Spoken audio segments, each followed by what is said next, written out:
नमस्कार बच्चों। आज मैं आपको वाच्य के बारे में समझाऊंगी। वाच्य क्या है? इंग्लिश में वाच्य से क्या कहते हैं? वॉइस। तो वाच्य की परिभाषा, क्रिया के जिस रूप से यह जाना जाए कि क्रिया द्वारा किए गए विधान का विषय कर्ता है, कर्म है या भाव, उसे वाच्य कहते हैं। वाच्य के 3 प्रकार हैं: कर्तृवाच्य, कर्मवाच्य, भाववाच्य। जिसमें कर्ता की प्रधानता होती है कर्तृवाच्य, जहाँ कर्म की प्रधानता होती है कर्मवाच्य, जहाँ भाव की प्रधानता होती है वहाँ भाववाच्य। देखो, अब आपको कर्तृवाच्य के बारे में बताऊंगी। इसमें कर्ता की भूमिका प्रमुख होती है, क्योंकि कर्तृवाच्य में मुख्य होता है कर्ता, इसलिए कर्ता की भूमिका प्रमुख होती है। क्रिया कर्ता के अनुसार होती है। इसमें लिंग एवं वचन प्रायः कर्ता के अनुसार होते हैं। जैसे बच्चा खेलता है, बच्चा क्या है? कर्ता है। खेलता क्या है? क्रिया है। घोड़ा भागता है, तो भागने का असर किस पर पड़ रहा है? कर्ता पर, घोड़ा पर। यहाँ पर खेलने का बच्चा पर। इन वाक्यों में बच्चा, घोड़ा कर्ता हैं तथा वाक्य में कर्ता की प्रधानता है, अतः खेलता और भागता ये कर्तृवाच्य है। ये ध्यान रखना, कर्तृवाच्य में अकर्मक और सकर्मक दोनों प्रकार की क्रिया प्रयोग में होती हैं। कैसे? जैसे हम यहाँ लिख दें, यहाँ खेलना तो क्रिया अकर्मक होती है। यहाँ कहते हैं बच्चा किताब पढ़ता है, तो बच्चा क्या पढ़ता है?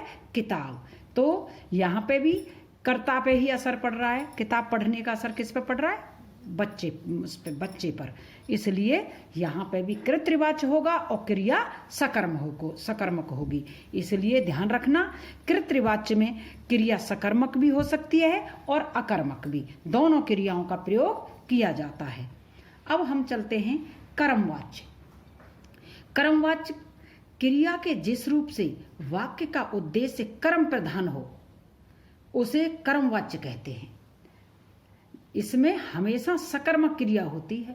जहाँ कर्म है वहाँ सकर्मक क्रिया है, क्योंकि इसमें हमेशा सकर्मक क्रिया का प्रयोग होता है। जैसे रमा द्वारा खाना खाया गया, बच्चों द्वारा निबंध लिखे गए। इन वाक्यों में क्रियाओं में कर्म की प्रधानता दर्शाई गई है। अब देखो भाववाच्य। भाववाच्य क्या है?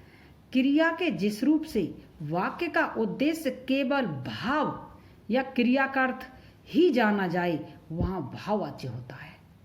उद्देश्य केवल क्या होता है? भाव। इसमें कर्म या कर्ता की प्रधानता नहीं होती। जैसे आपको बताया था, कर्तृवाच्य में कर्ता की प्रधानता, कर्मवाच्य में कर्म की प्रधानता, और इसमें क्या? भाव की प्रधानता होती है। देखो, इसमें मुख्यतः अकर्मक क्रिया का प्रयोग होता है। ध्यान रखना कि भाववाच्य में अकर्मक क्रिया का प्रयोग होता है और प्राय निषेधात्मक वाक्य ही भाववाच्य में प्रयुक्त होते हैं। निषेधवाचक कहते हैं जिसमें नहीं लगा हुआ होता है, उसे निषेधात्मक वाक्य कहते हैं। निषेधात्मक वाक्य। अब देखो वाच्य परिवर्तन। अब कर्तृवाच्य से कर्मवाच्य बनाना कैसे बनाते हैं? कर्ता के बाद के द्वारा या से का प्रयोग होता है। जैसे रीमा उपन्यास लिखती है, तो इसको हम कर्मवाच्य में कैसे बनाएंगे? रीमा से उपन्यास लिखा जाता है या रीमा द्वारा उपन्यास लिखा जाता है। मैंने तुम्हें पहले ही बताया था कि के द्वारा भी लगा सकते हैं, द्वारा भी लगा सकते हैं और से भी लगा सकते हैं। अब देखो, रीमा ने उपन्यास लिखा, रीमा से उपन्यास लिखा गया या रीमा द्वारा उपन्यास लिखा गया। अब देखो, रीमा उपन्यास लिखेगी, रीमा से उपन्यास लिखा जाएगा या रीमा के द्वारा उपन्यास लिखा जाएगा। अब देखो, कर्तृवाच्य से भाववाच्य बनाना। भाववाच्य का प्रयोग प्रायः असमर्थता प्रकट करने के लिए होता है। कैसे? दिव्या नहीं सोती, देखो यहाँ पे क्या है, ये कर्तृवाच्य है, क्योंकि सोने का प्रभाव किस पे पड़ रहा है, दिव्या पर। दिव्या करता है, दिव्या नहीं सोती। अब देखो भाववाच्य में क्या होगा, दिव्या से सोया नहीं जाता। हम रात भर जागेंगे, तो कौन जागेंगे, हम करता है यहाँ पर, तो क्या होगा, हमसे रात भर कैसे जागा जाएगा।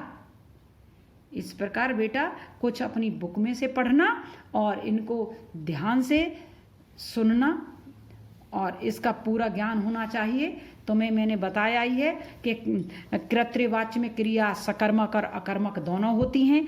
कर्मवाच्य में जहाँ कर्म है वहाँ सकर्मक क्रिया होती है, जहाँ कर्तृवाच्य है जहाँ भाववाच्य है वहाँ पर क्रिया हमेशा अकर्मक होती है।